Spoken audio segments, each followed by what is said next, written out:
Buddy. Hi, I'm Skip Elshammer. Welcome to the AV Geeks Lunchtime streaming show, where we watch old 16mm films that were sometimes filmed in black and white. And we delight in that because early motion picture photography, while there were experiments in color in the 20s, 30s, and before, it wasn't readily available, and it was very not very cost. It was very cost prohibitive to try to do something like that at that time period when that film was shot, which was probably in the 20s or 30s. Anyways, that was from the Mogul Brothers collection. We love the Mogul Brothers collection because it's a variety of different things that have. It was at a film library in New York that you could rent or you could buy films from, and it ended up at Anthology Film Archives in New York City, in the Lower East Side, and then part of it went to the Prelinger Archives, part of it went to Library of Congress, part of it went to the Oregon Archives, and we've been scanning the Oregon Archives copies of stuff. So at some point there'll be a bunch of Mogul Brothers stuff online. All right, let's see. One of the cool things about visiting Los Angeles when we were on our road trip was it had just rained and everything was lush. There were beautiful wildflowers everywhere. And here's a film that kind of talks about that a little bit, kind of. Flowering Desert. Enjoy.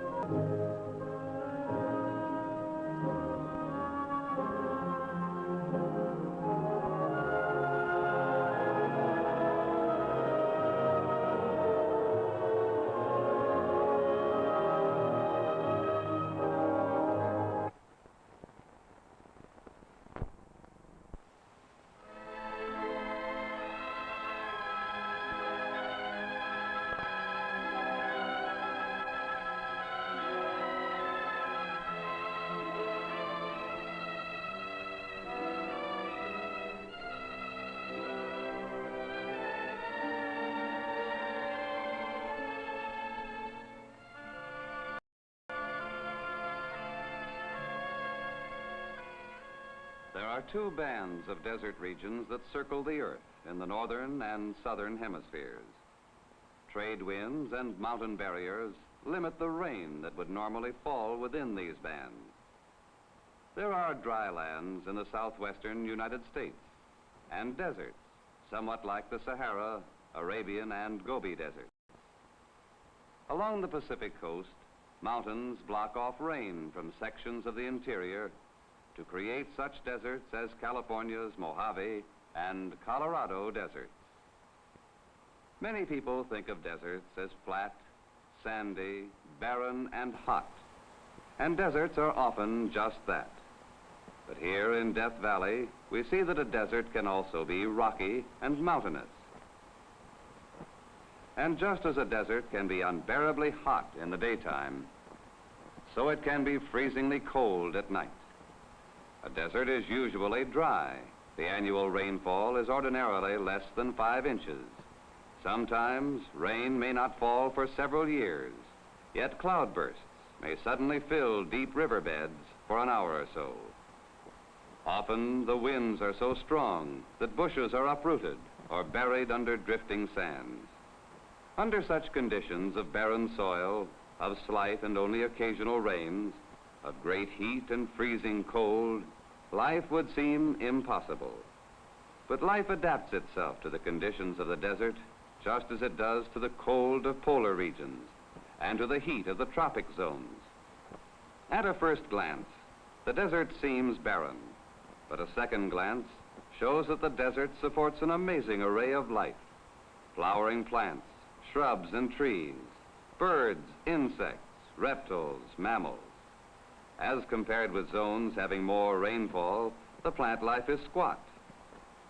Yet under the favorable growing conditions of springtime, of rain and lower temperatures, the desert blossoms magically with brilliant flowers, coreopsis and mallow, and hundreds of other plants that lie dormant the rest of the year. The shrubs blossom too. This is the Mojave yucca, commonly known as Spanish dagger, because its leaves are sharp and piercing. Young shrubs may grow very rapidly, and their flower stalks may shoot up like that of this whipple yucca, or Lord's candle. But in general, the growth of shrubs is slow, like the growth of sage, greasewood, or this ocotillo, which protects itself during dry periods by shedding its leaves. Then, when rains come and are soaked up by the ocotillo's corky roots lying close to the surface, the leaves and flowers appear again. Desert trees, like this mesquite, or the cottonwood and ironwood, have long roots that dig deep for water. Some trees, like the smoke tree and the palo verde, have very small leaves which are soon lost, while the function of the leaf is taken over by the green bark of the branches. Other trees, such as the Washington palms, have large leaves that remain green the year round, as do those of the Joshua tree. A number of desert insects make the Joshua their home, and among its spiny leaves are built the nests of many desert birds, the bluebird, wren, owl, oriole, and woodpecker. The tree does not bud and bloom every year, but only when the rainfall and temperature are favorable. Then the seeds are produced. They're carried by the wind and by wood rats to propagate Joshua forests that sometimes spread for many miles. Also spreading for mile after mile are the flowering plants of the desert. When the rains of spring bring them out of their winter dormancy, the flowers paint the gray, somber desert with vivid colors like that of the golden poppy, called by the Spaniards of early California, Copa de Oro, cup of gold. The desert becomes a sea of color. This scene could easily be mistaken for a bay and the blue of ocean waters. Actually, the color is that of purple lupin. These flowers of the Mojave Desert, like the lupin and owl's clover and sand verbena, grow at elevations ranging from 2,000 to 5,000 feet. Some plants are blossoming each month of the year, but most plants grow fast, blossom, and produce their seed within the few weeks of the spring rains. They cannot withstand the heat and dryness of the desert summer. They have no means of storing moisture. And unlike the desert shrubs and trees, these plants have no way of reducing the evaporation of moisture through their leaves. The flowering plants can only grow, mature, then cast their seeds onto the desert sands to await another favorable spring. But during their brief stay, flowers like verbena and primrose give to the austere face of the desert an almost unbelievable beauty. The flowers like the desert candles and desert dandelion are found in greater profusion than one would expect. Some are tiny, like this one with flowers the size of a dime.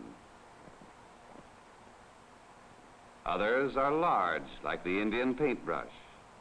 Not all of the flowers are native to the desert. Some, like the western jimson, have migrated to the Mojave from the mountains lying west of the desert. Some flowers, like the desert prickly poppy, may be of families found in every desert. But whatever their source, the spring flowers of the Mojave put on a spectacular show of color that forever contradicts the idea that the desert is barren. In the Colorado Desert, smaller than the Mojave and lower in elevation, the spring flower show extends to the cacti. Mount San Jacinto is in the distance.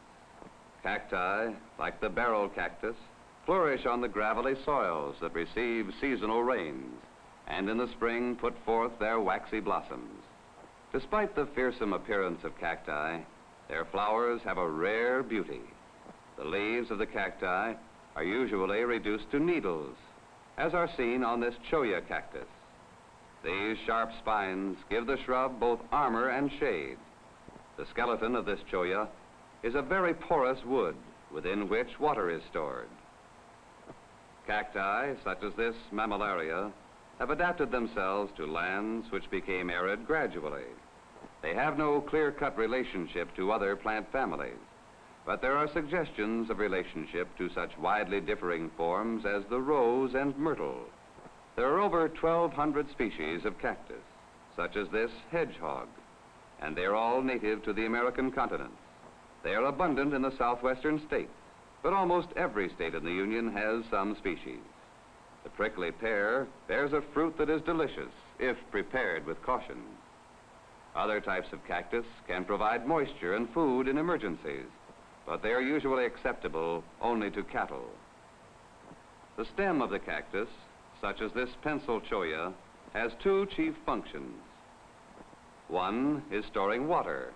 The other is the function that leaves generally have, the manufacture of food. In storing water, the stems, thick and waxy, give up water to evaporation only very slowly. In manufacturing food, the chlorophyll or green coloring of the stems turns sugars into starches by photosynthesis as leaves do, and thus provides food for the very slow growth of the cacti, such as the beaver tail. Cacti are but an introduction to a field of botanical study that is comparatively new, yet highly fascinating, since the varieties of flowers, armament, shapes, and sizes is tremendous. The flowers of the cacti, such as this night-blooming cereus, are often so beautiful that they seem in strange contrast with the forbidding appearance of the rest of the plant. Yet in this contrast of beauty, appearing amid barrenness, they may be considered symbolic of the desert. A final example of adaptation of life to the desert, the saguaro of Arizona. Largest of the cacti, it grows up to 50 feet high, and its weight is measured in tons. The fluting of its columns is like accordion pleating. During dry periods, when the cactus is living on its stored water, the pleats deepen. The saguaro contracts like an accordion.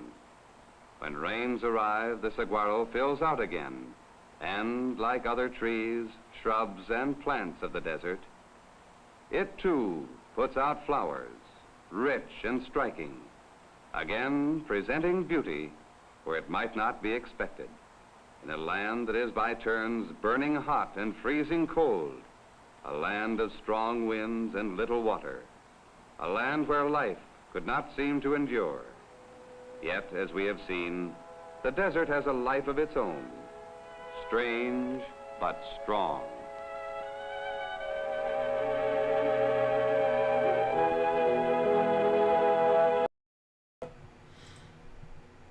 I feel like that's the narrator from Skipper Learns a Lesson.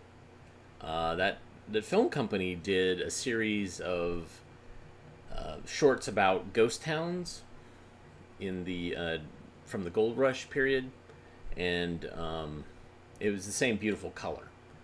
So basically, I guess they spent some time out in the deserts in the West, in California. All right, so what do we got here?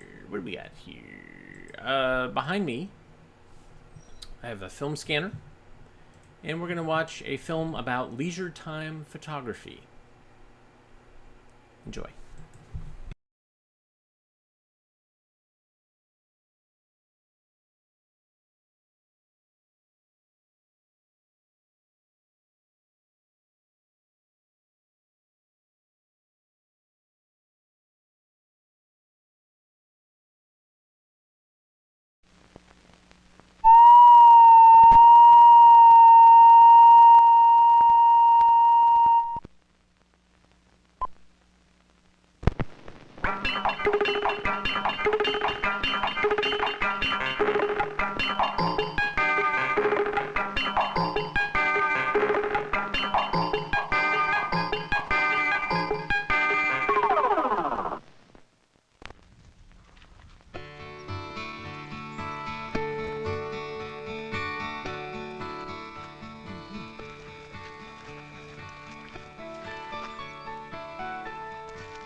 The one with the camera around his neck is world-class photographer Freeman Patterson.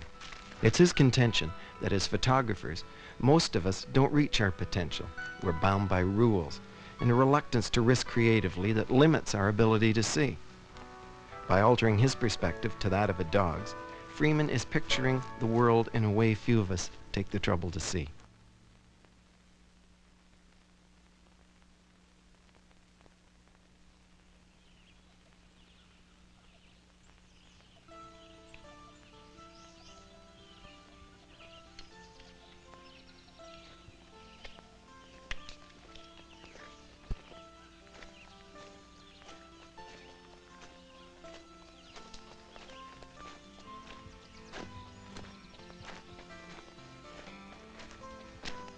I'm doing two things here.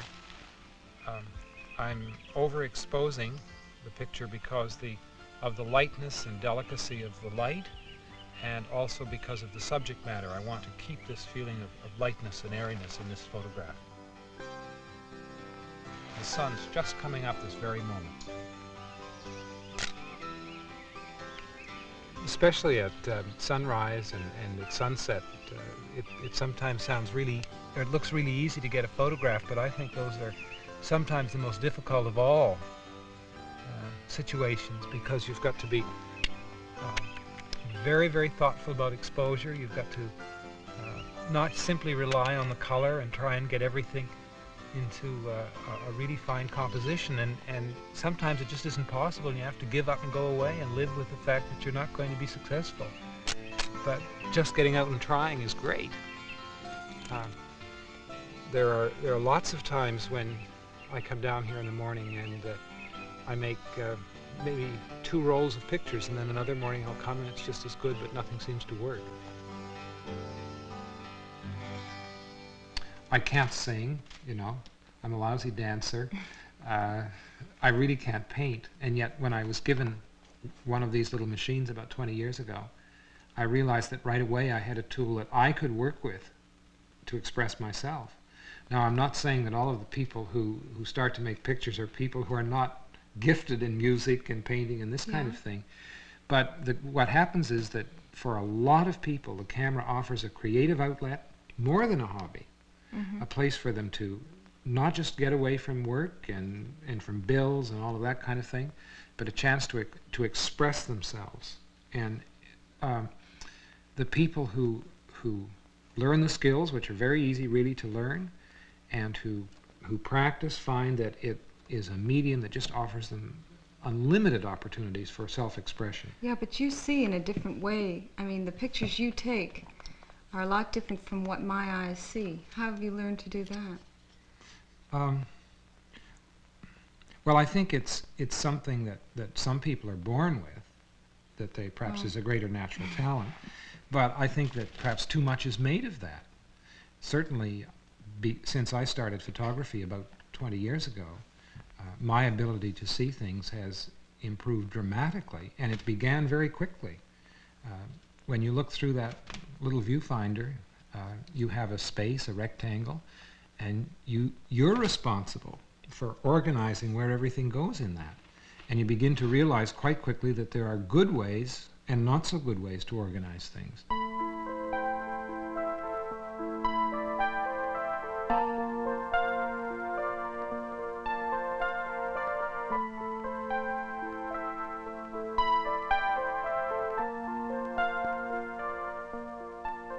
My point is that you don't have to go to exotic places in order to take pictures, that anybody can take them right around home. My kitchen is not really any different from anyone else's, and there are all kinds of picture possibilities here. The trim on this refrigerator, for example, picks up the colors of all of the things in the room, and I could make it the center of interest. This is just a red tea box that's sitting on some black and white marble, and as I stand over it, all kinds of things come up in the way of designs. The teapots, the spice racks, the pot holders, the knives. There's just all kinds of things here. This is Freeman's kitchen, through the handle of an ordinary beer mug. Okay, come right in close. Come right in close to the daisy and get down just as if a butterfly were landing. Pretend you're a butterfly. You know, one of the really nice things about working with children and giving them a camera is they have such a completely fresh point of view.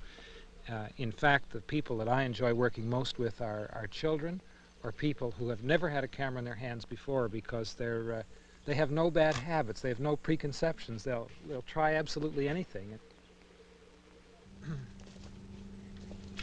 This is a place where we quite often practice, because it's a very lovely wood, but you'll notice that all of the trees, there's so many trees and black trunks that it can be a very confusing situation if you just sort of set up and try to photograph it without really analyzing it.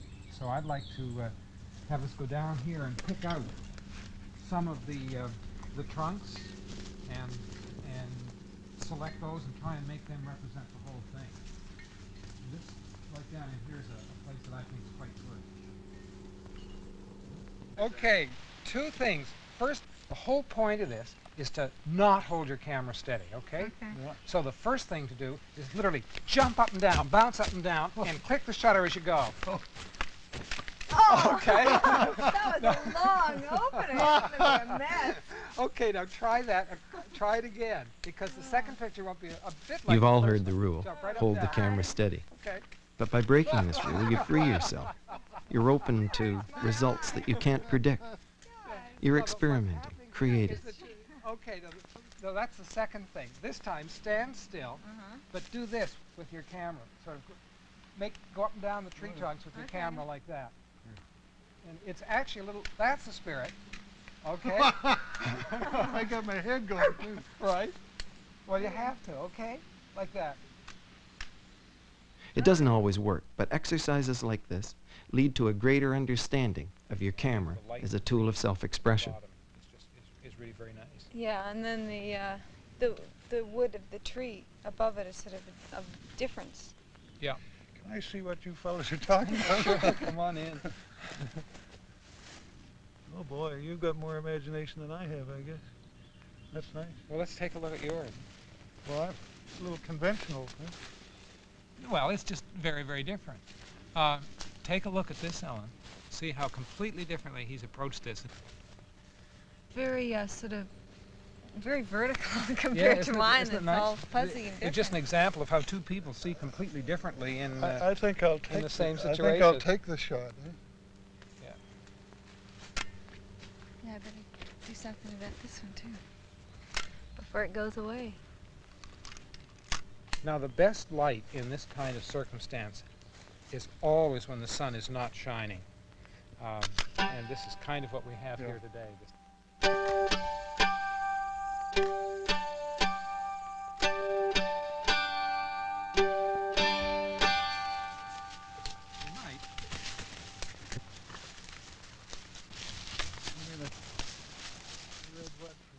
Red wings. You see it? I guess it's still over this way. I think I see it. Oh, no, I don't see the red leaves. Oh!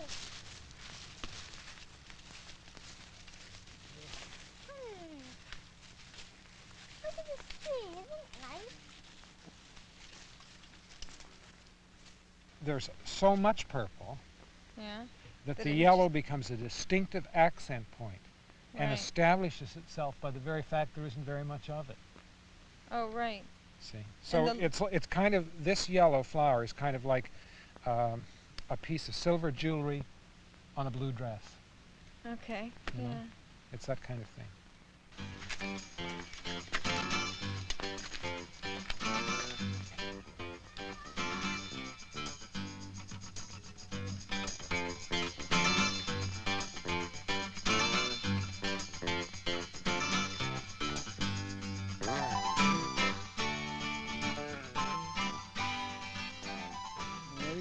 Come right ahead.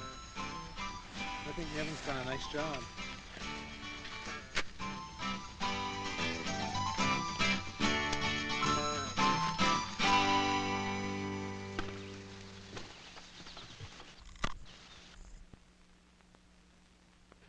Take good Well, pictures. It's all in the point of view. We had a friend here last year who took on an assignment, her tent. She was tenting in the backyard. And she did two things with it. First of all, like the outside part was blue the sort of the upper roof, Right. and then the inner roof was red, and she shot between them, and the blues and the reds mixed, and they were rippling, and it just looked like the sun, a sunset streaming across water. And it was all it was red and blue plastic. Another good example is the gravel pit right behind our house, which I consider to be an abomination because it's an ugly thing that breeds noise and dust and all that sort of business. Right. But the class goes down there from time to time and they take pictures that look like the Sahara Desert or Grand Canyon. Grand Canyon and Yeah. make great things out of it. And it's really amazing.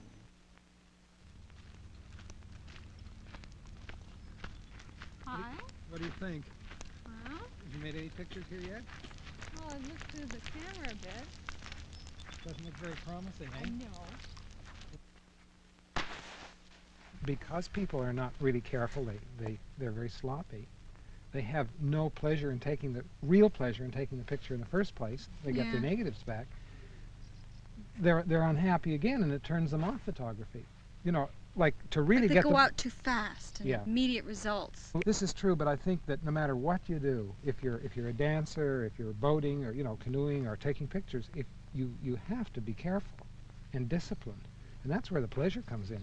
You really see yourself improving. But if you just sort of go at it and say, oh well, I don't care, and oh that looks nice, then it's there's no discipline, there's no pleasure because you can't see yourself growing and improving.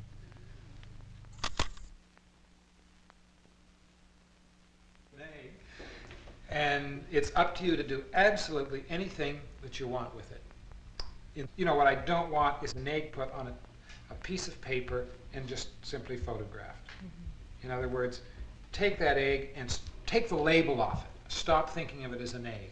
Because as long as you think of it as an egg, all you'll ever photograph or see is an egg.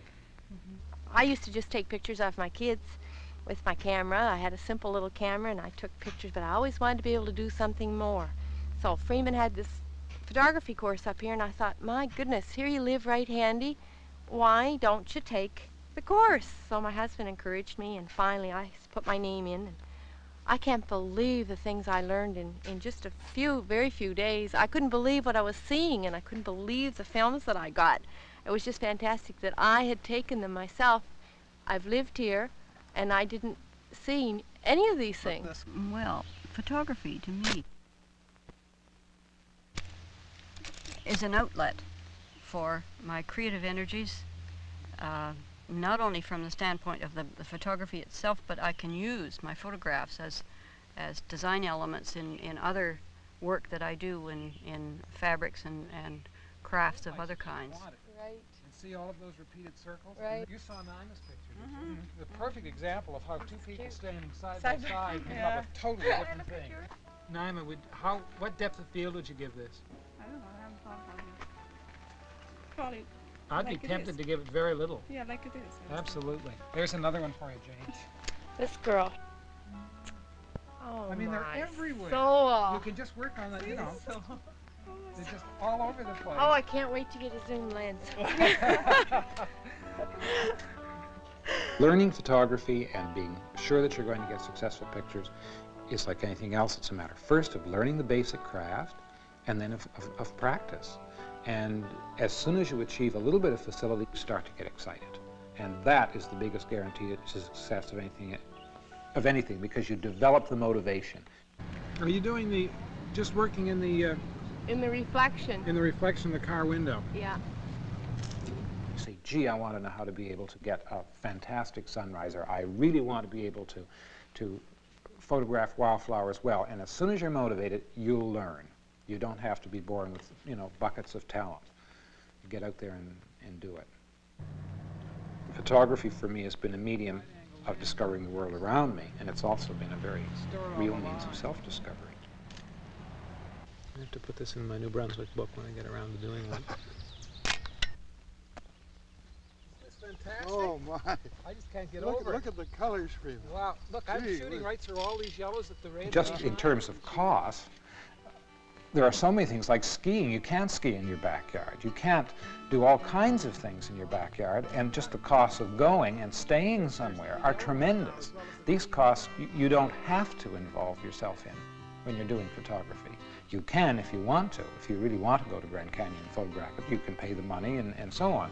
But it's not necessary for the pleasure, and the pictures you get of Grand Canyon probably won't make you as happy as the ones you took in your own flower garden or you took off your apartment balcony of, say, the city at night.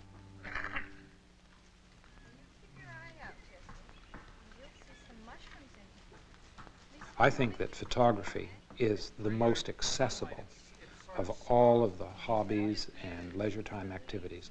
It's something that literally everybody can try and can become involved in to some extent or the other.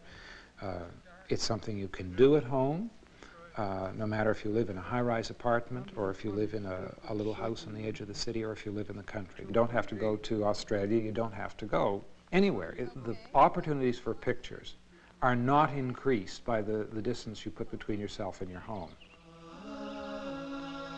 See how the highlights picked up on the back of each pew?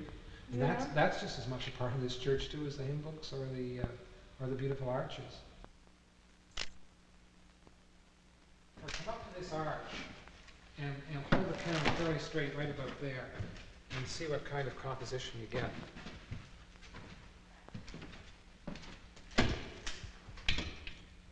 Okay. Oh yeah. Does that have a nice symmetry to it? Yes. Yeah, that's nice. Like 5 or 6 arches behind on the other side, plus these arches here framing it. And I think it would still be very much like your eye sees it. Just try that. Oh!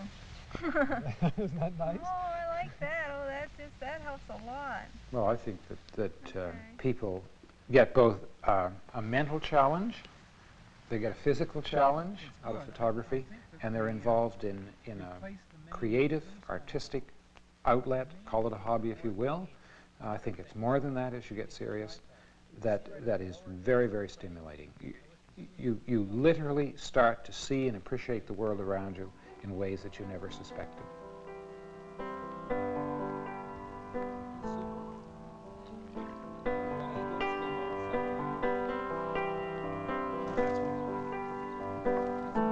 Your time is now. You are learning how. You can try. Come on, spread your wings and fly. Why don't you live? Oh, live it all. You can give, and you can get it all. We're on the people, we wanna be free. Let them show their faces to me. Oh, and I know you hear the call. You can answer all your dreams. See what I mean. See what I mean.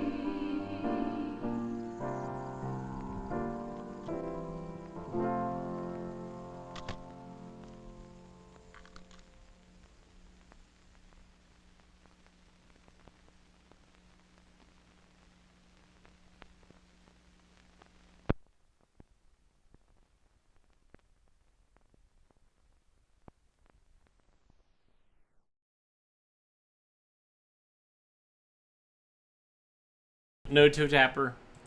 Aww.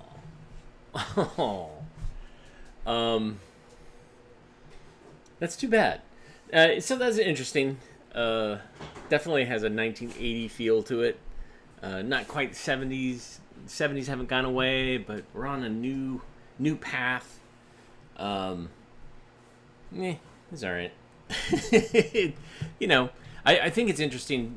This film, why it interests me, is the sense that to take a photo, you had to get this piece of equipment, and then you had to buy this other piece of this material to put in the equipment and take a picture. Then you had to take that material and have it processed before you could see it.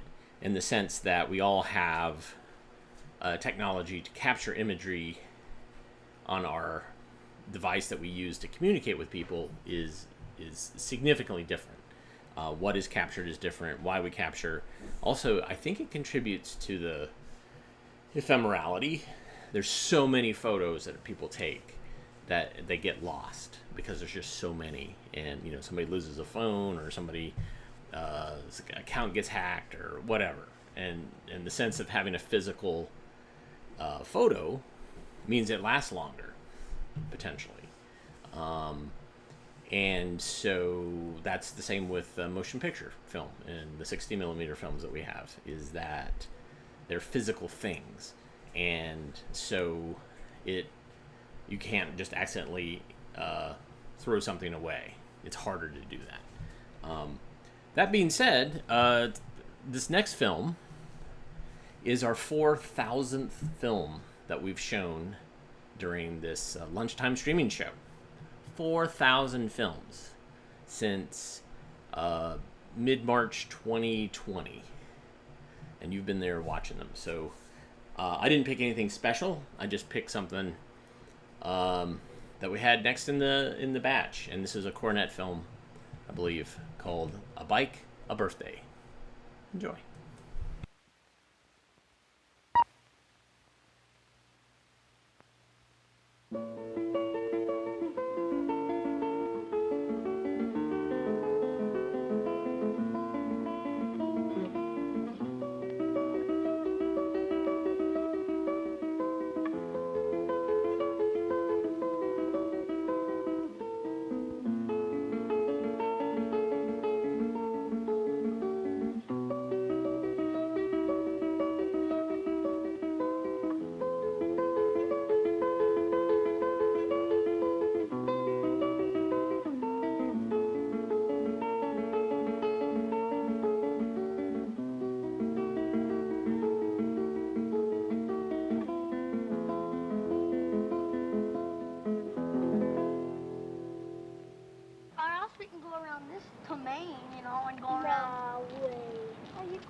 Just going on this way. We can go down to Kedzie. That's pretty far. Yeah. Kedzie and then. Or you got to go down to Sherman. How about going to Maine? I mean to Hinman. Hinman? Yeah. Yeah. Go straight and just turn around here or go the other way. Why not go up to the fork? Or you mean like go there? Let's get going. I gotta be home by 6. Okay. We're gonna go around to Kedzie, come around from Michigan, come around to Maine, and come back to the island. And then we'll just make up a second. Yeah. That's a good idea. Racers, take your mark. You ready? Set. Go!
Let's take care of that. Yeah. I'd like to have them ready by the end of the week. Okay. And outside of that, I see we got to have that purple 10-speed ready. Hey, did you get Dave's message? No. Oh, good. He called up. He's complaining about his brakes and his tires and adjustments on the cables. He'll be in about 4 o'clock. Can you take care of him? Yeah, sure. Where are you going to be? I got to run to the warehouse. Okay. Hey, Do you know what happened to those 24-inch frames? The orange ones? Yeah. Yeah, we put them out back. No, they're in the garage now. That's right. Okay. Well, if anyone calls, I'll be back about 6:30. All right.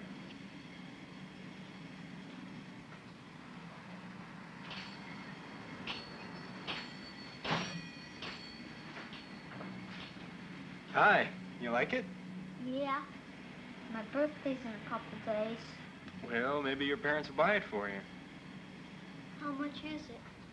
Well, this one's a 5-speed with a special padded seat. This one's $90. This 3-speed over here, that's only $75. And that one up there is $55. I don't know. Well, I tell you what. Why don't you take this home to your folks and have them look at it, see what you like. Okay.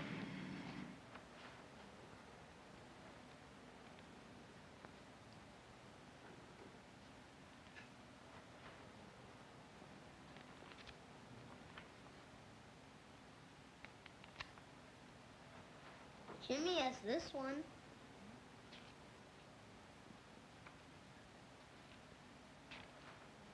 They have this one in the store, except it's red.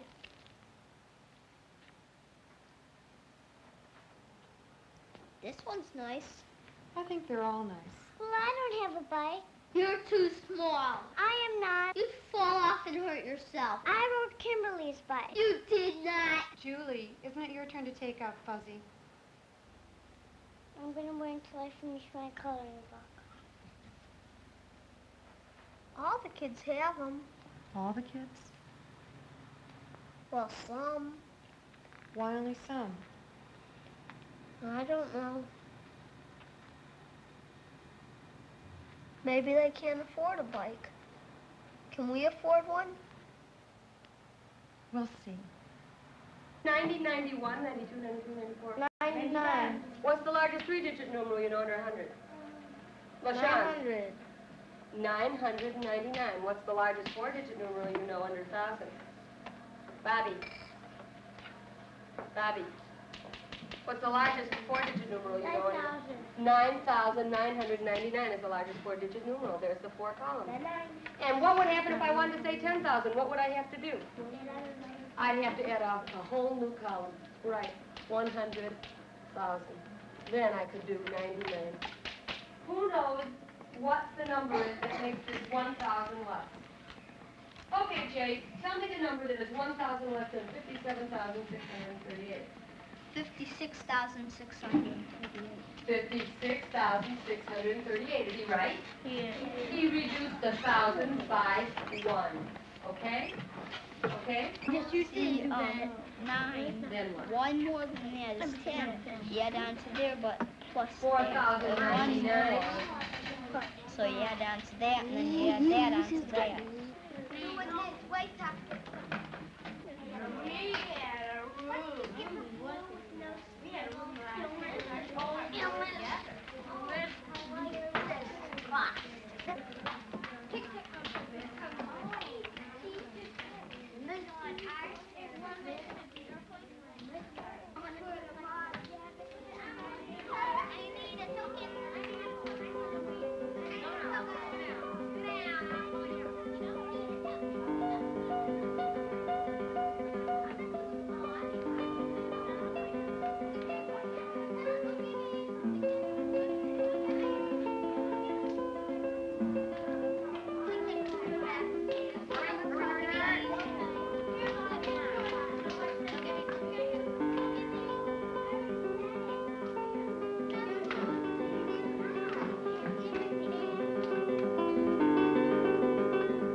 presents in the living room.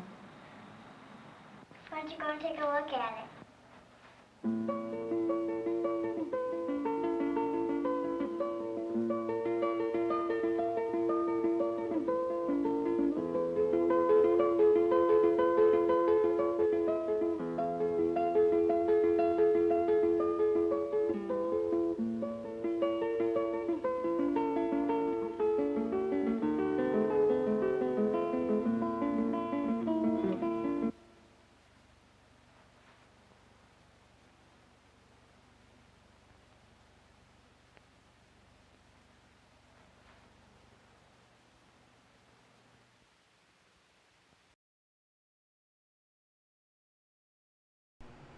So is that, am I reading this wrong, or did he not get a bike for his birthday? Is that what I'm seeing? Wow, that film, as many of you commenters have said, it resonated hard with me. The Snoopy sheets, those bikes with the banana seats, the often dreamed about. Well, I didn't dream about it, but I definitely wanted a bike with a gear shift for some reason. All of that, man. Holy cow. I think I was 10 when that film came out. Yeah. So great. But, okay, let's watch another film real quick before we wrap things up. What time is it? No, let's go ahead and watch. We'll just watch another one. This one has incredibly awkward narration, just like yesterday. Enjoy.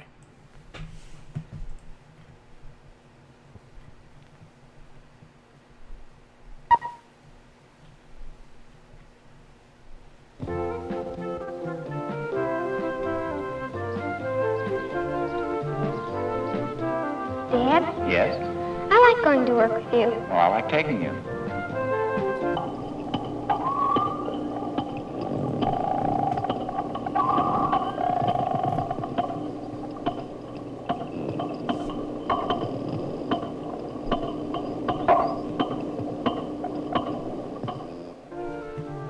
Maybe I'll put you to work today. Yeah? How? I'm not sure. Let's see what happens.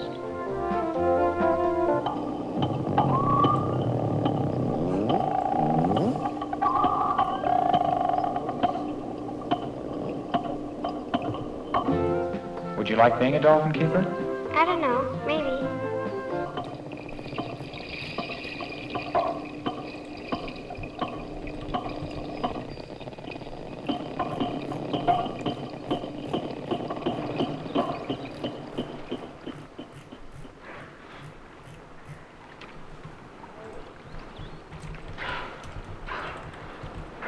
I like seeing the dolphins when no one's here.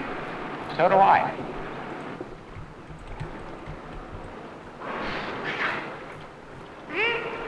Put your right hand and stand over here, like that.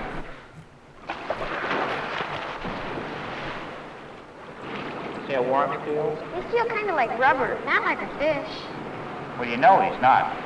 I know. He's a warm-blooded mammal. That's his blowhole on the top of his head. They only open that when they're going to breathe. How many teeth do they have? They have almost 100 teeth. Do you remember how he hears? Behind the eye, there's a slit. He hears through that. I know another way they use sound. How? To locate things. Right, by the echoes. The echoes tell them when they're getting close to things or moving away.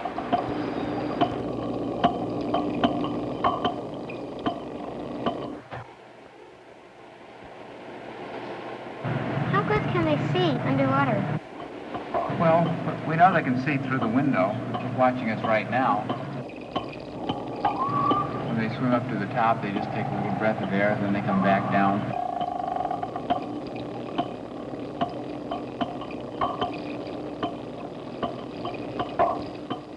Hi, Mr. Porpoise. I mean dolphin. Do you remember the difference? Yeah, I think so. Isn't it that the dolphin has a long nose, kind of like a beak? Right. Porpoises have blunt heads. They have funny tails. Well, their tails are horizontal instead of vertical like a fish. When they're swimming, that lets them come up to the surface for a breath of air a lot faster.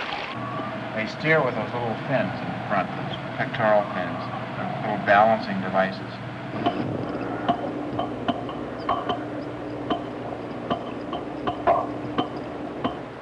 I like watching them underwater. Yeah, you can see more of what's going on here.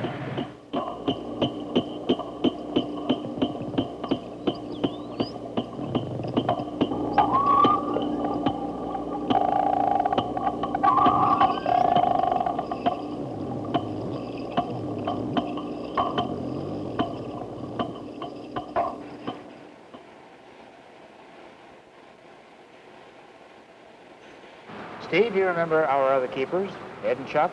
Hi, Steve. How you doing? Hi. Are you staying for the show? Dad said maybe I could help. Oh, he did he? Why don't you start by helping me get the fish ready? Okay.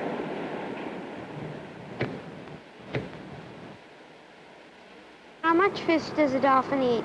About 16 pounds a day. Wow, that's a lot. Does the dolphin know what's happening when he comes to the window? Yeah, they keep an eye on us, and as soon as we start going upstairs with a pail of fish, they already know that, and they're waiting for us up there.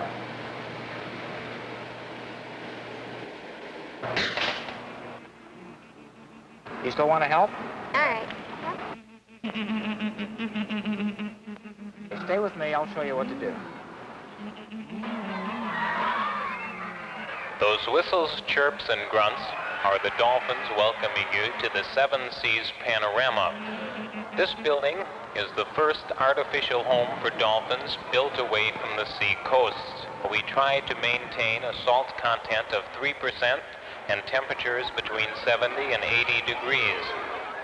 The animals in the tank are bottlenose dolphins, more commonly known as porpoises.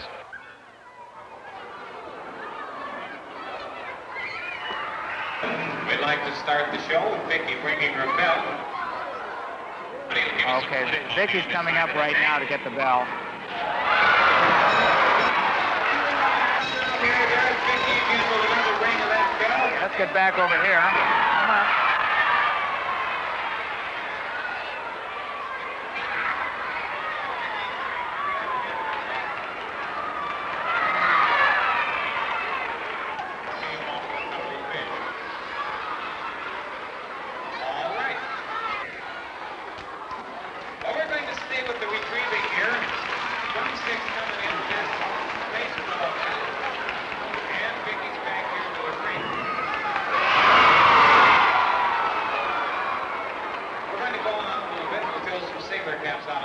All three dolphins have a cap. We have to help them out a little bit by putting that cap on the right way.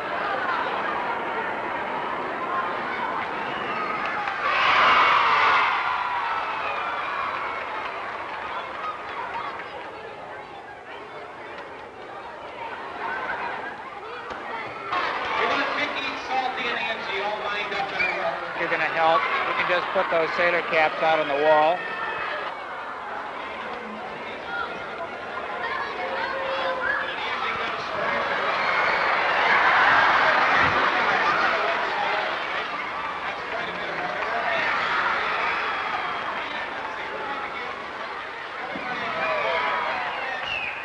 They stay up there by moving that tail back and forth underwater, and when they give us a good dance, they get a piece of fish.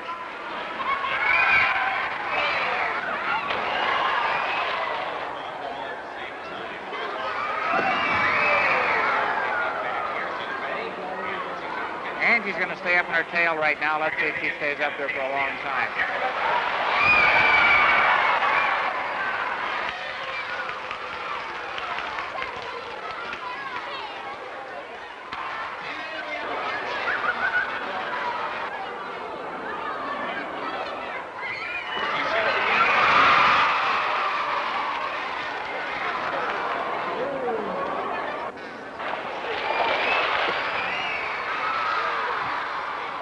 right now we're going to have you go and help with the boat. Salty down to the end of the tank to pick up that boat that's floating out on the water. We want Salty to pull that boat all the way around the tank. Seems simple enough. Very good. Now when he comes back with the boat, take that ring away from him and give him a fish.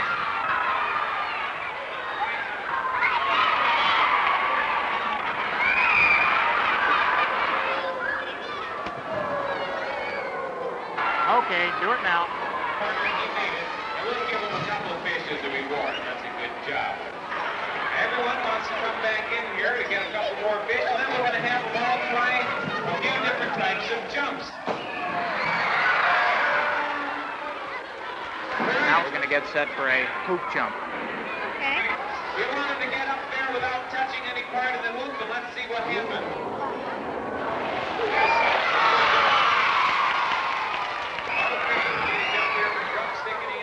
If they bump into that, they don't get any fish, and we have them do it again.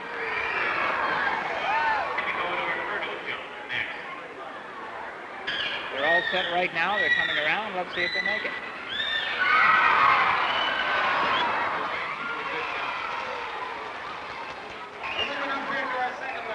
And everybody made that jump, so we're going to take it up a little bit higher. We need one more jump. Can they jump that?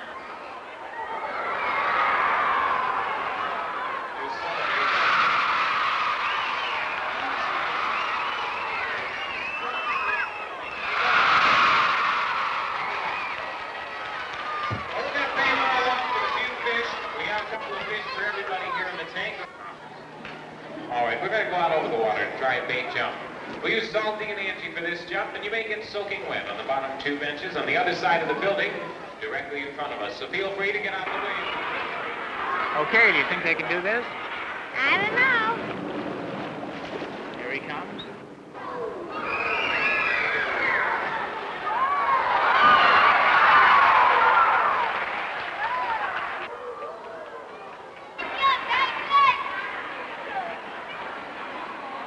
You can sort of look over and see him coming up out of the water.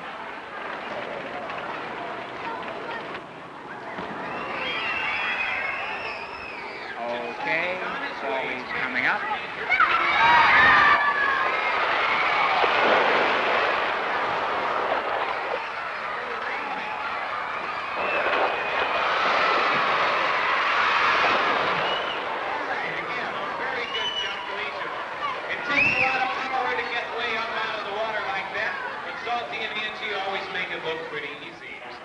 Okay, I'll give you a hand out of here. Now let's have them do their bow. Now we want Salty, Vicky, Angie, and Drumstick all up in the air together. And let's see if they can do it. There they are. And a very good jump from each of them.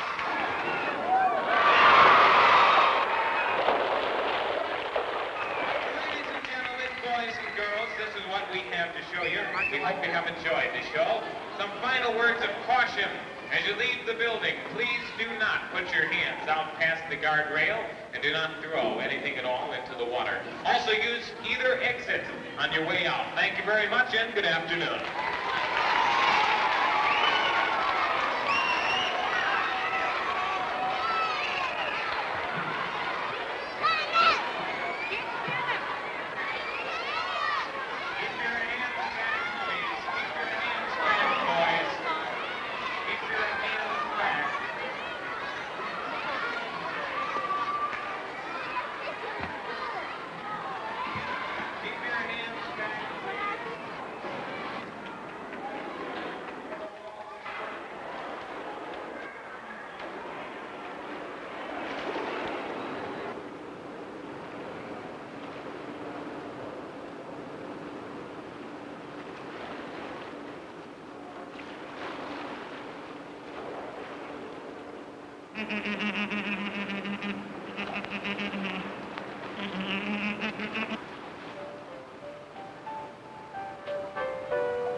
That was fun doing the show. You seem to enjoy yourself. Do you think we could go back and do it again sometime? I think we can. Good. That'd be fun. All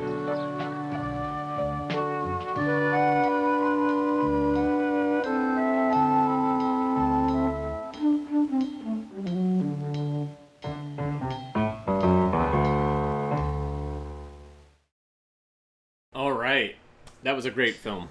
Some awkwardness in there for many reasons, but still great nonetheless. So here's the announcement. The Toe Tapping Tournament 2023 winner is Zip Code Song. It got 76% of the votes. Run for Your Life had a good rally at the end, but it could not keep up. And I found on the National Archives site that they actually have a better copy of it that doesn't have a splice in it. What's interesting is I have two copies of it. One from a Prelinger source that I digitized, and it has a splice about the same place as my copy. It's crazy, because I was like, well, maybe I can find a better copy of this, and it turns out National Archives has it. So, yeah. Congratulations, everybody. And let me say thank you to Kevin, Nate, William, and Jeremy for donating some coffee or via the Super Thanks button on YouTube. You can also donate via ko-fi.com/avgeeks or patreon.com/avgeeks. Those are other ways. I think William actually donated via the coffee.com. So I need some coffee. I'm still not over my jet lag. It's really weird. I didn't really shift accordingly, and so when I was on the West Coast, and then when I came back, I'm equally as messed up. So go figure. Anyhow, thank you so much for tuning in today, and thank you so much for all of you that have watched all 4,000 films. It's been really great, and I'm just gonna keep going.